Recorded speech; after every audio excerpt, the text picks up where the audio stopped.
বন্ধুরা দেখো তোমাদের সাথে আমি একটা কেকের ভিডিও শেয়ার করছি। তো এরকম একটা স্পঞ্জ কেক কীভাবে তোমরা তৈরি করবে তার ভিডিওই আজকে দেবো।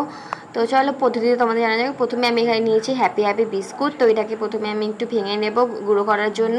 তো না যদি এটা আমরা গোটা দিয়ে দিই তাহলে কিন্তু গুঁড়োটা ভালো করে হবে না, তাই জন্য একটু ভেঙে দেবো যাতে ভালো করে এটা গুঁড়োটা হয়ে যায়। তো চলো গুঁড়োটা করে নিই। তো দেখো এখানে কিন্তু আমি গুঁড়োটা করে নিয়েছি। এটা কিন্তু ভালোভাবে তোমাদের পেস্ট করে গুঁড়ো করতে হবে, নইলে কিন্তু দানা থেকে গেলে কেকটা ভালো হবে না, ফুলবে না, তার সাথে স্পঞ্জ হবে না, অনেক কিছুই হতে পারে কেকে। এই জন্য ভালো করে কিন্তু এটা তোমাদের গুঁড়ো করে নিতে হবে। দেখতে পাচ্ছ আমি সব বিস্কুটগুলো গুঁড়ো করে নিয়েছি।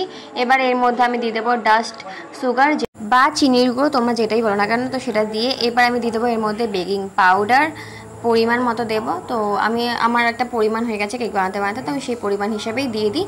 আর এবার দিচ্ছি আমি বেকিং সোডা। তো চলো বেকিং সোডাটাও তো দিয়ে দেওয়া যাক।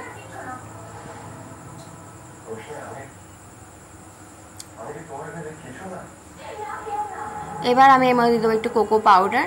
যদিও এটা চকলেট বিস্কুট রয়েছে কিন্তু তাও একটুখানি কোকো পাউডার আমি দিয়ে দেবো এর মধ্যে। এবার আমি এটাকে একটু গরম জলের সাহায্যে ভালো করে এটার ব্যাটার তৈরি করে নেব, কারণ একটা একদম স্মুথ ব্যাটার তৈরি করব। আর বেশি মানে গাঢ়ও হবে না আবার বেশি পাতলাও হবে না, সেরকম একটা ব্যাটার আমরা তৈরি করবো এটার মধ্যে। তো চকলেট ব্যাটার তৈরি হয়ে গেছে। এবার আমরা করে নেব ভ্যানিলা ব্যাটারের জন্য। তো এখানে নিয়ে নিয়েছি তেল, তার মধ্যে দিয়ে দেবো চিনির গুঁড়ো। তো চলো এখানে আমি 5 চামচ তেল নিয়েছি, রিফাইন তেল, আর এখানে নিয়ে নিয়েছি আমি সেই পরিমাণ মতো চিনি, যতটা পরিমাণ লাগবে ততটাই নেব। এবার এটা একটা সুন্দর ব্যাটার তৈরি করে নেব, যাতে এটা ভালো করে চিনিটা আর তেলটা মিক্সড হয়ে যায়, যাতে চিনিটা একদম দানা দানা না থাকে, একদম স্মুথ ব্যাটার তৈরি করব। এরপর এর মধ্যে আমি অ্যাড করে নেব, এবার এটার মধ্যে আমি অ্যাড করব বেকিং পাউডার। ঠিক আগেরটার মতনই পরিমাণ মতো একটু বেকিং পাউডার দিয়ে দেব। তারপরে এর মধ্যে অ্যাড করব আমি বেকিং সোডা। তো দেখি চলো বেকিং সোডাটা অ্যাড করি।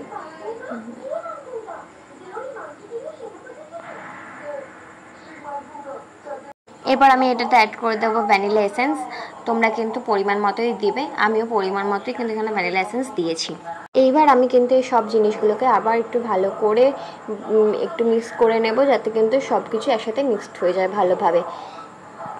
এরপর আমি এখানে দিয়ে দেবো একটা ডিম। আমি কিন্তু একটাই ডিম ইউজ করছি। যতটা পরিমাণ তোমরা এখানে ময়দা দেবে সেই পরিমাণে কিন্তু তোমরা এখানে ডিম ইউজ করবে। তো আমার যেহেতু ময়দার পরিমাণটা কম, তাই এখানে আমি একটা ডিমই দিয়েছি। তো এটাকেও ভালো করে আমরা মিক্স করে নেব ডিমটাকে আর ওই মিশ্রণটার সাথে। এরপর আমি এই মিশ্রণটার মধ্যে দিয়ে দেবো ময়দা, পরিমাণ যতটা আমি রেখেছি। এখানে তোমার 150 থেকে 200 গ্রাম মতো ময়দা আছে, তো আমি সেটা দিয়ে দেবো এখানে। তো এবার ময়দাটার সাথে এই পেস্টটাকে ভালো করে মিক্স করে নিতে হবে।